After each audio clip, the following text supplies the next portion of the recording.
everybody, good morning from the desert. I'm just strolling around out here and it is the perfect time of year for prickly pear cactus fruits. So I've seen a couple while I've been exploring here and I'm just gonna go and look for one, and I figured today would be a good day to show you guys how to harvest the fruits.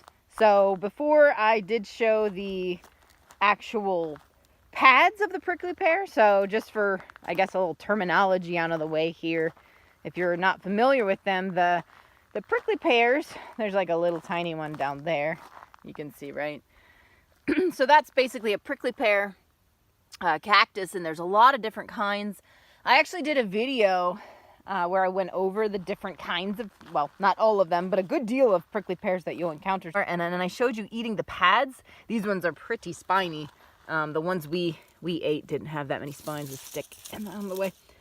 Yeah, so we dealt with a prickly pear pad, because yeah, you can actually eat the pads, and I did that in the past. But today we're actually going to look at something else, and that's the fruits, which are good this time of year. It's sort of late summer, fall, and these fruits are starting. We're gonna find a better one than this, but you can see right there that sort of brownish reddish tinge on top of the pad. That's the fruit.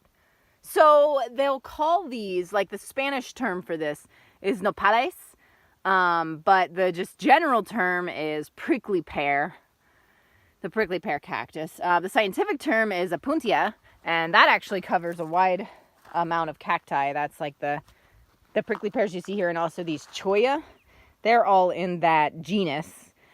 And then there's a lot, so it would be apuntia something, and that would be your different cacti.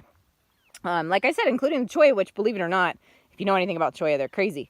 But yeah, they have fruits on them as well. They'll have little yellow fruits, and they are edible. It's just the cholla is a little bit trickier. Believe it or not, the prickly pear is a little easier to work with. You get a cholla in the leg, and you learn real quick that you need to be careful around those. But yeah, so let's just see if we can find ourselves a better fruit here, and then I'll show you from there, picking the fruit and preparing it. So I got a beautiful day here in the desert. I love the desert. It's so pretty, and kind of in a desert transition zone here, so lots of diversity of plants. And I know there's some good fruits up here, so let's see what we can find. Here's a little better of a fruit on this one. You can see, look at that guy. So that's a nice plump looking fruit there. This plant only has one left on it, so we could go with that one. I know there's more, so I'm gonna keep looking. It's fun because I'm walking around, and you gotta watch, because the cholla likes to drop its little cholla balls all over the place, and then what you do is you kick them up on your legs, and then you got to pull them out. All right, here's a good one right there. I'll probably go for that one. That looks pretty good. And I noticed there's actually quite a bit around here. There's some more up there. So collect a couple fruits and go from there. Well, upon further investigation, it looks like something beat me to this. I don't know, a rat, insects chew on it. There's some bites onto these pads too. Shows that the bighorn sheep were chewing on them, so I'm gonna have to find another one. So there's a lot of different ways to do this. When you're just out like this, you can actually pluck these off with sticks. You could just kind of hit it with a stick or find the right stick, but the old chopstick style actually works.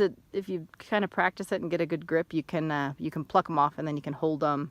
But they're not too difficult to get off. The reason I'm using something like sticks to pluck these off is because if you look at a prickly pear cactus, what you'll see is, well, you see the big spines, but then there's actually, doesn't look like that many big spines on that fruit, but there's actually these tiny hair-like spines, and they're called glaucids, and they are a pain to get out. They're kind of like fibrillous, so you don't want them all over your hand or your skin. So yeah, that's why I'm just going to use this, so I don't have to actually touch them when I pluck them off. Attached, I guess. All right, so there's that one. I use a little egg carton today just to throw them into. You'll need something to carry them back, and when you're getting multiples, you could, if you're getting one, you can just have your stick, but if you're getting multiples, this works. That one's ready to go, came right off. So, oh, that one came right off too. All right, so I got several prickly pear fruits here, and what we're going to do now, you might be wondering, how do we eat these if they have those glochids on there? That's kind of scary. Well, we're actually going to just roast them a little bit. We're going to essentially burn off the little hairs, and they actually burn off pretty easily. You can do this a number of ways. Today, I'm just going to toss them around in the fire a bit, but you could literally just take a lighter or something to the outside. But the idea is that we're actually going to remove the skin. And that one that was a little more difficult to get off, you can see the skin started to peel off there. That's what we're going to do. We're going to sear the glochids off so we don't have to get them in our fingers, and then we can easily peel that skin off. That's when we'll reveal the delicious fruit.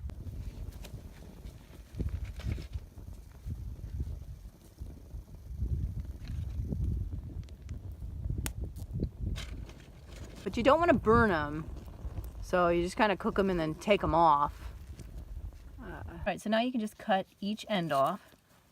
So each end of the fruit should come off, and see, you can handle it now with your hands since you fried it up a little bit. Now you just make a slit right down the side. The skin comes off fairly easy. So that's what we're after. All right, I had a banana left over, so I'm just gonna mix it here with the fruit, and there we go. Prickly pear cactus fruit, little fruit mix. Put a little more work into it, you could have more fruit. Some of those plants had a lot of fruits on them that are ready to go.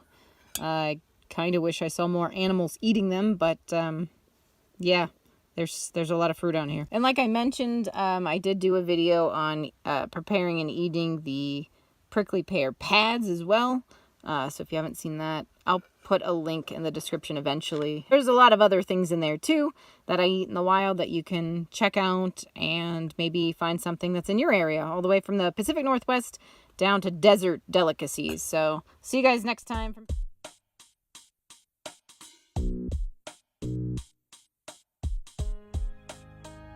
They do scoop out really easily.